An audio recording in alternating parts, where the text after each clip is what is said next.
Gracias, Michelle, y gracias a Campo y Tecnología por invitarme al tercer seminario de fruticultura y a su director Juan Negrón por esta invitación y poder compartir mi presentación. Hoy día les quiero hablar del manejo integrado de herramientas biológicas e informáticas para en el diseño de planes de manejo sustentables.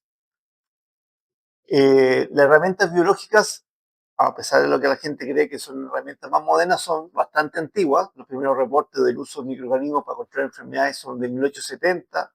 En 1877 ya se inoculaban suelos con bacilos para controlar enfermedades fungosas. En 1878 ya había venta de agentes de control biológico, pero vino la Primera Guerra Mundial, Chile le dejó de vender salitre a Alemania, Alemania generó la urea para compensar esto, el salitre usaban para la pólvora, y eso desencadenó todo el desarrollo de la industria química. Esta industria química ha sido bastante útil en incrementar la productividad agrícola, además contra algunas enfermedades como la malaria, pero a fines de los 60 ya se empieza a ver que tenían efectos nocivos en la salud humana y la naturaleza, y los supermercados partieron en la década de los 90 haciendo restricción del uso de plaguicidas. Eso ha generado todo un tema de búsqueda de inocuidad alimentaria, de esta visión bucólica que tiene de la sustentabilidad agrícola, que esté todo en equilibrio. El problema es que esta visión bucólica, como ven aquí en esta figura de los elfos, la hada, que genera un conflicto con los intereses de los agricultores.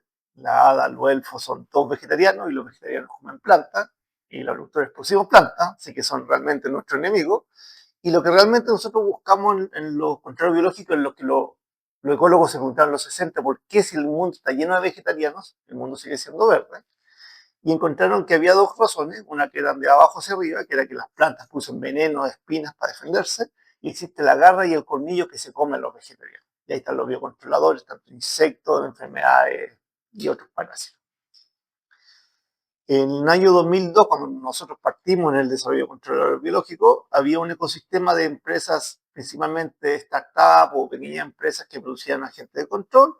Estos se fueron enfocados principalmente a agricultura de exportación, que medían una reducción de los residuos, más viñas orgánicas y manzana orgánica, que era lo más importante. Y lo interesante también es que estaban las semilleras. Las semilleras tenían un gran problema de fusario, que los productos químicos no funcionaban, y que además disminuía la producción, era bastante difícil de producir, sin necesidad, y empezaron a utilizar organismos biológicos sin necesidad de una exigencia de mercado. Y esto empieza a desencadenar a finales de los 90, o en 2006, 2008, empiezan las grandes compras. Entonces, la compra más bullada fue la de Bayer, que compró a Graquest, dueño del Serenade, pero la primera fue Monsanto. Monsanto se compró una empresa de control biológico de tricoderma porque su programa transgénico y su programa químico por control de fusarium falló.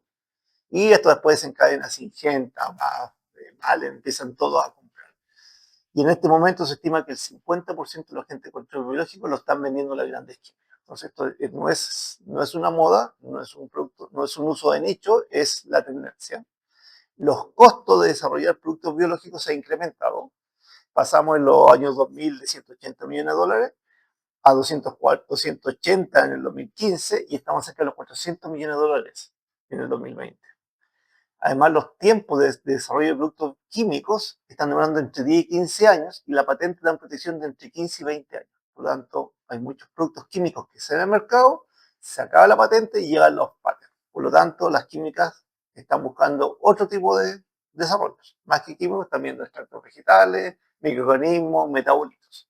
Y en el manejo específico de enfermedades, nosotros siempre tratamos de buscar una visión ecológica del control de los patógenos, en que el hospedero tiene que estar en estado virulento, susceptible, el patógeno en estado virulento y condiciones ambientales en predisponentes. Y esto es lo que normalmente se utilizaba como indicador para hacer aplicaciones químicas. Con los productos biológicos, como vamos a ver los ejemplos que les voy a mostrar, podemos atacar a los patógenos cuando están en estado no virulento, esclerosis, por ejemplo, de esclerotina RAPS, esclerosis de botrytis, los pinidios de hongos de madera. Podemos cambiar la susceptibilidad de los hospederos, son de resistencia, y podemos cambiar las condiciones ambientales, eliminar nutrientes que necesitarían los patógenos para generar la infección. Y eso amplía un montón la forma de controlar enfermedades. Por lo tanto, esto no es necesariamente que vamos a reemplazar químicos, sino que vamos a hacer cosas que los químicos no hacen. Uno de los principales conceptos que está en la ecología que nace en Chile, hay un bonito esquema de que Darwin cuando viaja desde la Patagonia hasta la Galápagos, va viendo que hay un cambio distribucional del organismo en función de la latitud. Y Humboldt, cuando sube la Concagua y varios otros cerros de Latinoamérica, se da cuenta que este también cambio existe en altitud. Por lo tanto, empiezan a ver que los organismos no están en cualquier parte. Y eso da origen al concepto de nicho. Este concepto es súper importante para el control de enfermedades, para el control de insectos y también entender cómo los biocontroladores funcionan.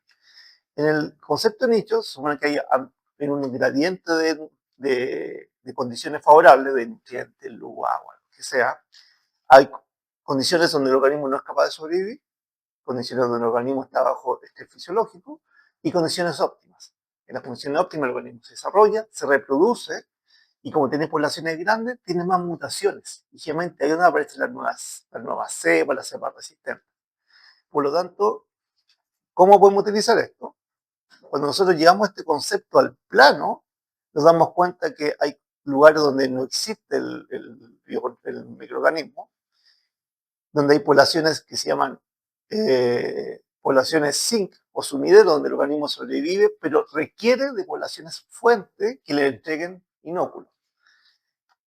Si esto lo llama agricultura, piensen que está en la población sumidero, es nuestra fruta, la dejamos colgada, que se ventile, le aplicamos químicos, es un mal lugar para que los patógenos lo infecten, pero tienen que llegar de alguna parte. Y esto es súper importante, vamos a empezar viendo que hay fuentes de inóculos en el suelo, en maderas muertas, en rastrojos, en etcétera, que abastecen. Nosotros, obviamente, con los químicos protegemos las poblaciones sumideros, pero no atacamos las poblaciones fuentes. Y ese es un tema que los biocontroladores sí pueden hacer. Otra implicancia que tiene esto es que la distancia entre las poblaciones también afecta. O sea, cuando le decimos saquen el material enfermo, entiérrenlo, destruyanlo, tiene una implicancia importante porque bajamos esa cantidad de inóculo que está llegando. Y esto tiene que ser una escala que sea relevante para los microorganismos, incluso para los insectos. Nosotros podemos ver un bosque de roble y un campo de trigo y decimos esos son distintos. El campo de trigo puede ser homogéneo, pero cuando lo vemos a escala de tiempo y espacio, como los microorganismos, podemos ver que la diferencia entre la punta de la espiga y las raíces es como estar en planetas distintos. Y son esas condiciones ambientales de temperatura, humedad, nutrientes las que favorecen la aparición de las enfermedades. No es la temperatura que yo veo en mi aplicación, yo puedo tener 35 grados en la aplicación, pero en el follaje voy a tener 25. Si hago un corte de madera, la madera siempre va a estar a no más de 20, 25 grados porque está transpirando y está con humedad. Por lo tanto, hay que siempre tener claro esas escalas.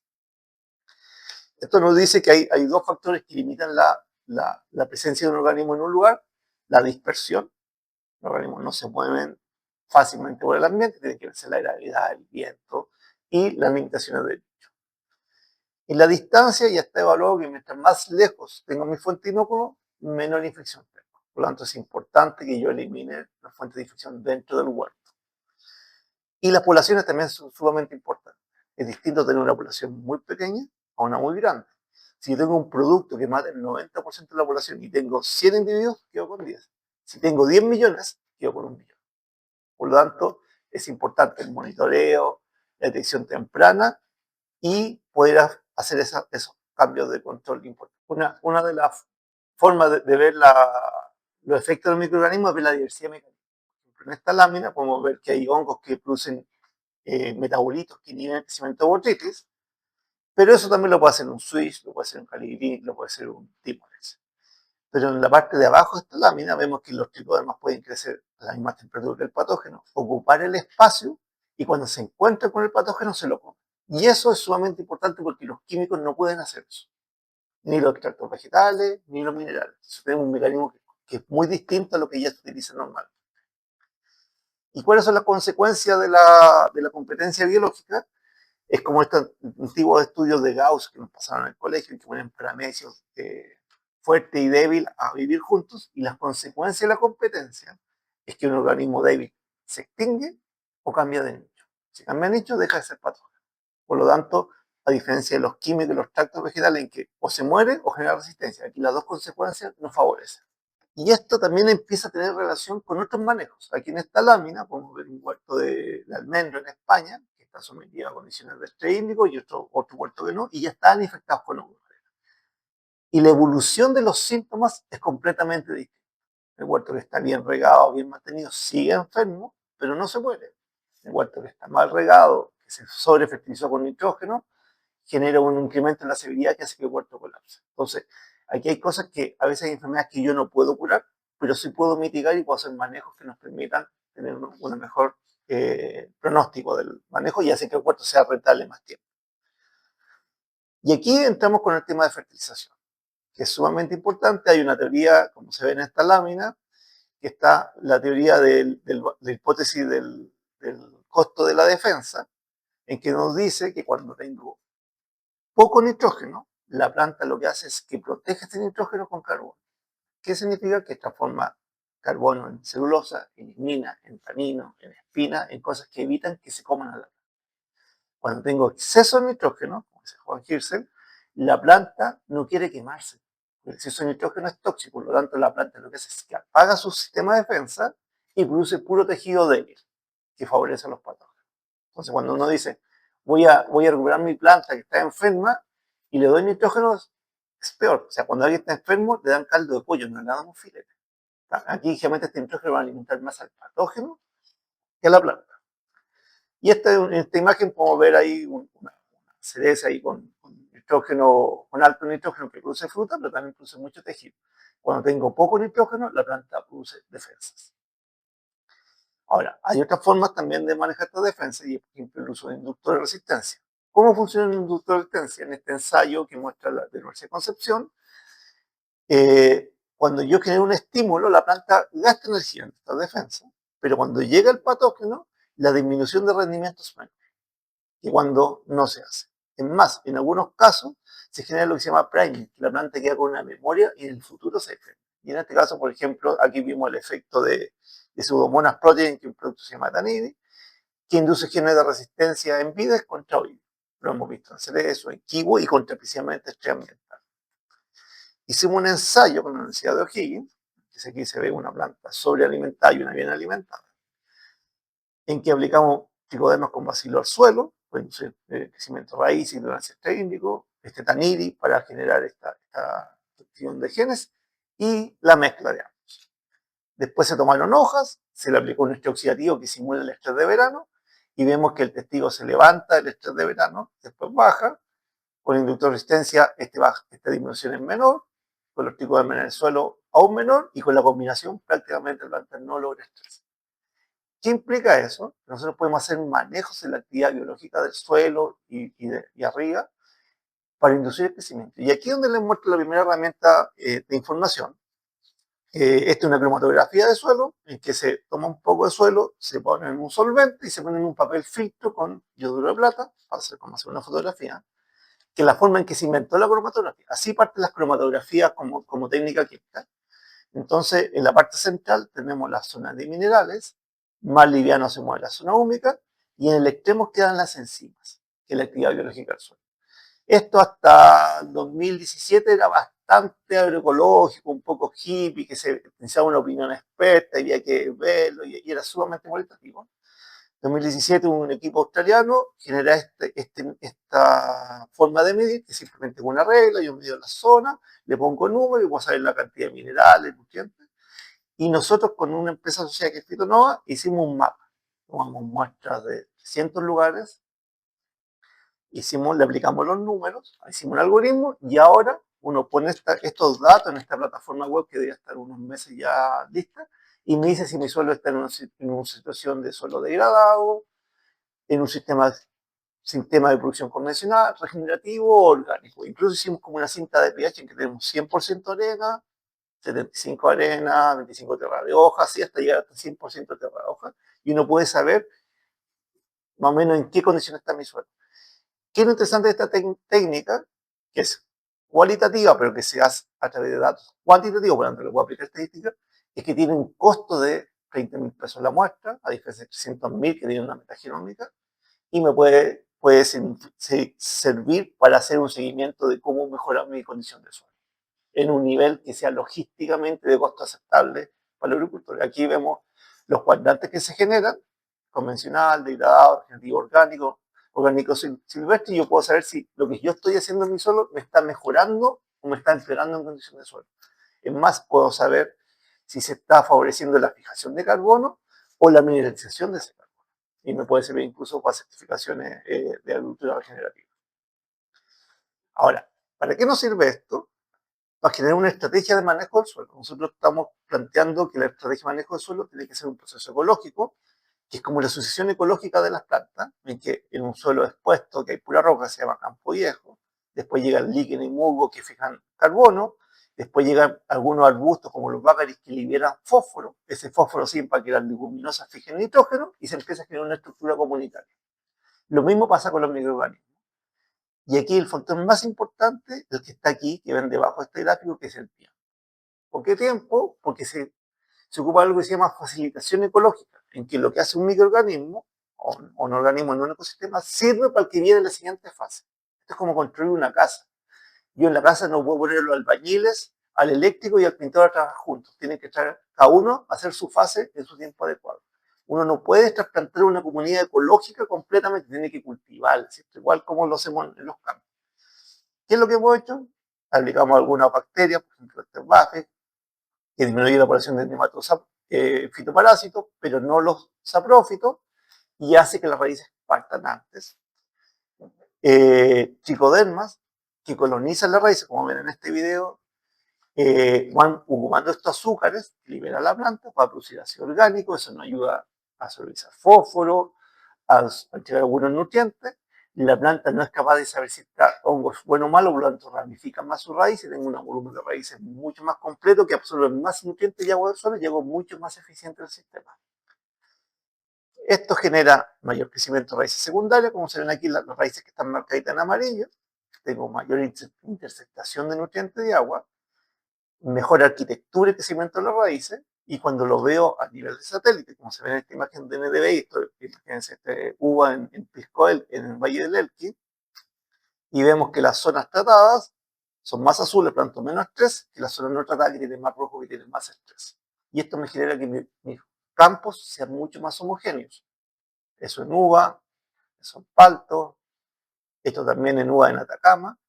¿Y qué significa lograr que estos microorganismos compensen condiciones de estrés, favorezcan nutrientes, en que tengo mayor productividad, porque tengo plantas que estaban estresadas y logran subir su productividad, no voy a sobreexpresar las grandes, esto por ejemplo es con chitoro, que incluso bajando la fertilización un 25% con la adición de microorganismos, logramos incrementos de productividad.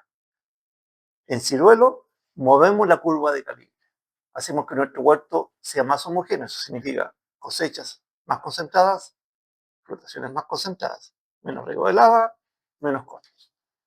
Ya. Vamos a ver cómo comparamos agentes biológicos. Y este es un tema importante. Cuando yo quiero elegir mis herramientas químicas, que me veo la etiqueta, y si tengo un producto que tiene 50% de tebuconazol y tiene 75, prácticamente lógico que el 65 requiere menos dosis o va a tener mayor efecto, más tiempo. En los microorganismos es sumamente difícil. La etiqueta generalmente no nos dice realmente la diferencia entre los agentes control, porque depende de la cepa. La concentración tampoco es un buen decisión. Las formulaciones también afectan y las recomendaciones de uso. Entonces, hay un montón de factores que uno dice, podría compararlos, pero que cuando veamos, vamos a ver los datos siguientes, van a ver que no es tan fácil. Este mapa que mostramos Chile, donde sacamos distintas comunidades de tricoderma de distintos lugares, desde Azapa en Arica hasta la región Jorge en la Antártida, clasificamos estas comunidades, vimos diversidad biológica, que considera tanto huerto agrícola, zona extrema de alta montaña y desértica, zonas frías, fuimos a campo de hielo, a glaciares, bosques nativos, por ejemplo de Notofagus, y hicimos lo que se llama en este mapa de carácter filogenético, en que vemos el nivel de parentesco de las cepas de tricoderma. Que está el arbolito de esa rama y una cepa, y mientras más cercano en la rama, más pariente. Al lado vimos el efecto competitivo en botrytis y algunas características de micoparasitismo, producción de sideros. En amarillo, para hacerlo fácil, marcamos las 3 cepas con mayor capacidad de controlar botrytis. Y si lo ven, no son parientes entre ellas. Incluso 2 cepas de la misma especie, una tiene 70% de control y otra tiene 55%.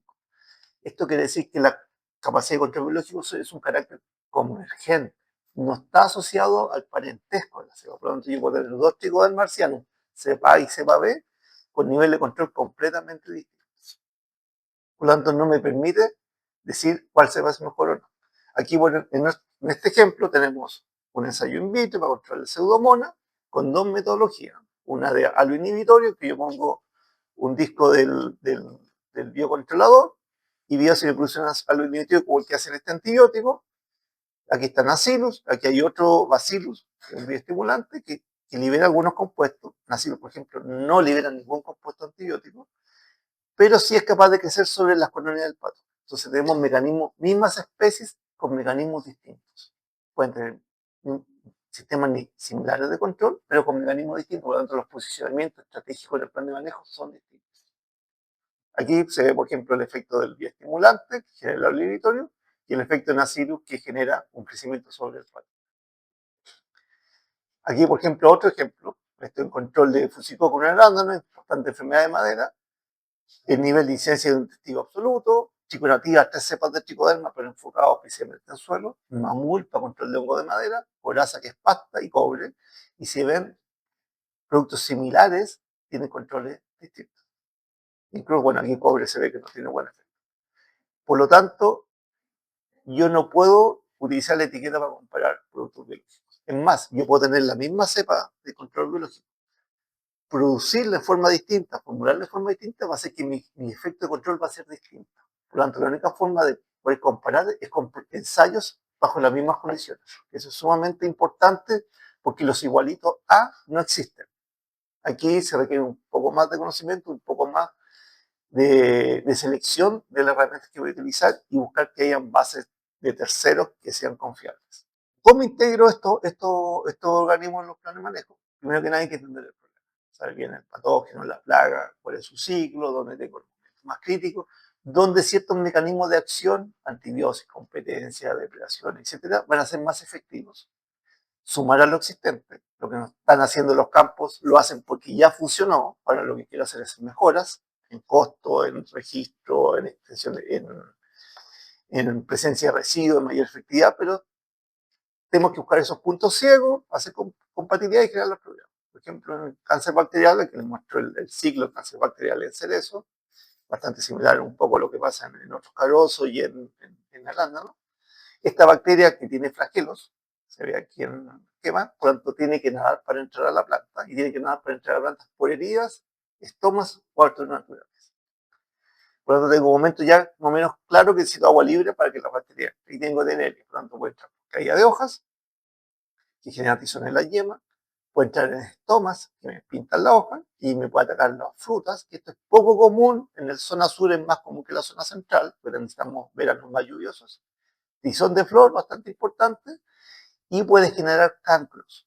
Aquí la bacteria se pone en sectores débiles de la madera, produce una toxina, que es enigomicina, que inhibe la formación de aminoácidos, por lo tanto se acumula el nitrógeno y vuelve a lo que habíamos hablado. Tenemos exceso de nitrógeno, la planta se intoxica y además para el patógeno es más fácil comer. Y que me mata la planta. Aquí está la forma de penetración, por estoma, heridas, aberturas naturales, por las flores, por eso son los puntos importantes que siempre hemos controlado de caída de hoja, de brotación, de floración. Y el gráfico muestra las poblaciones reales de pseudomonas de la zona de Talca. Estas son las poblaciones reales sin aplicaciones de químico o biológico. Estas son las poblaciones con aplicación. Esta línea roja es el umbral de daño, que es de elevado a 6, o sea, 1.000.000 de pseudomonas por yema para que genere una infección.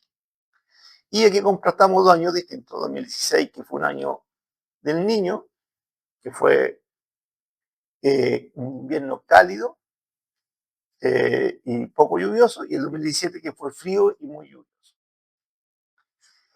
¿Qué es lo interesante? En caída de hoja tenemos poblaciones altas de pseudomonas, por lo tanto, aplicaciones de biológicos previo a la caída de hoja, como Nacillus y cobres en caída de hoja, generan un efecto importante.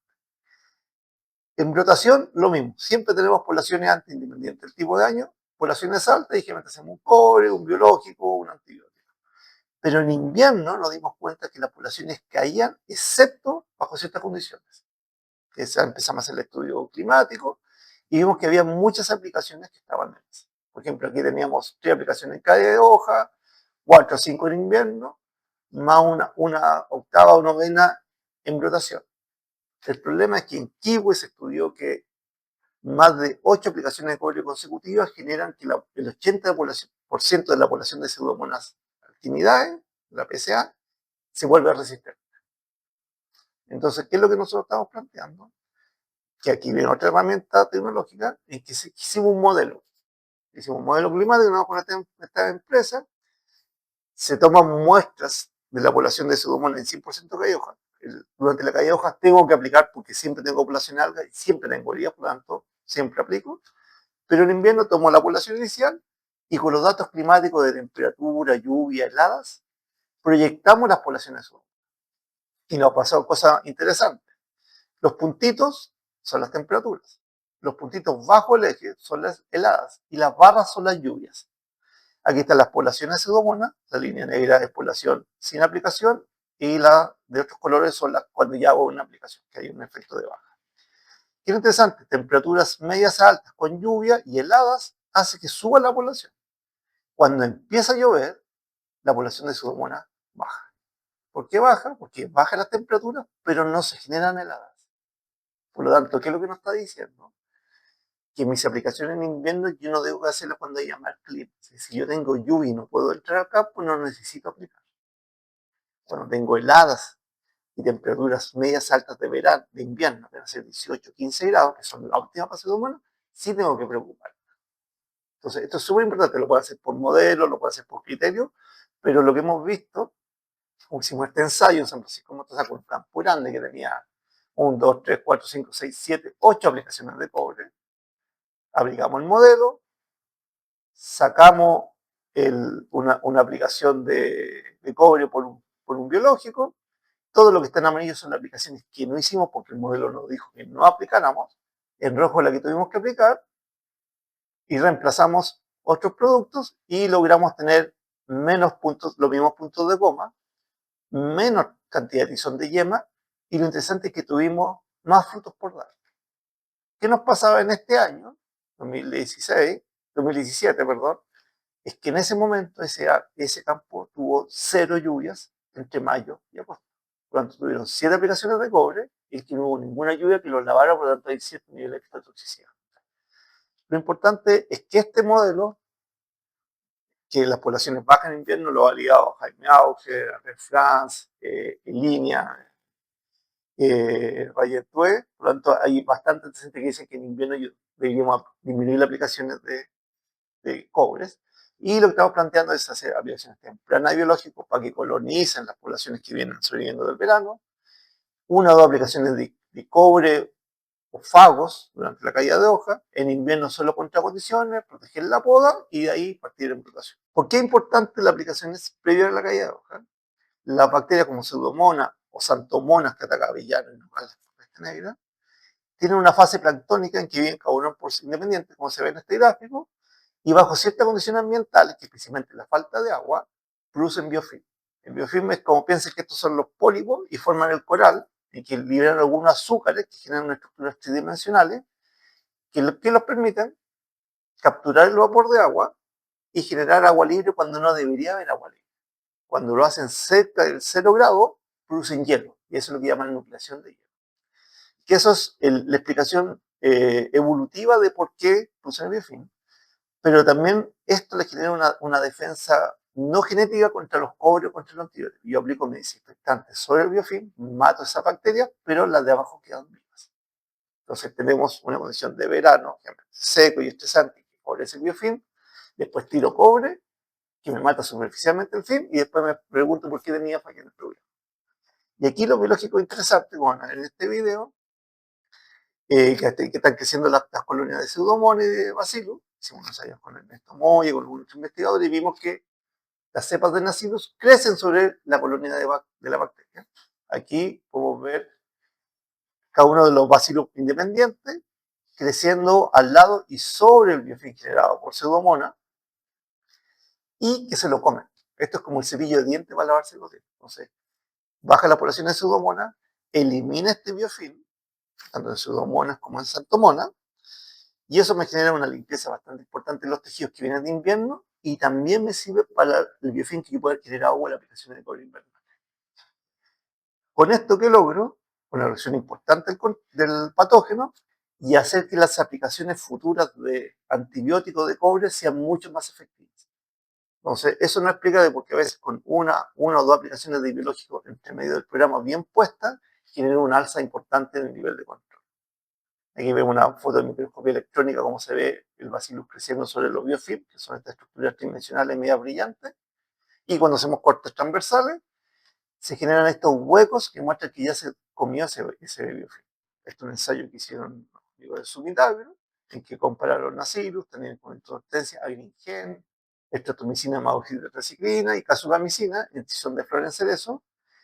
El testigo 54% de incidencia y Nacirus, Tanira, Gringen lograron mismos niveles de control, algo similar a estreptomicina con un poquito más bajo, y bueno, casugamicina, que ya tiene un historial de resistencia, en este ensayo no le fue muy bien, en otro le mejor, tiene un efecto mucho más errático. Pero lo interesante es que mecanismos de competencia, de reducción de biofilm, inducción de resistencia y un antibiótico tienen nivel de control similar con mismo nivel de control.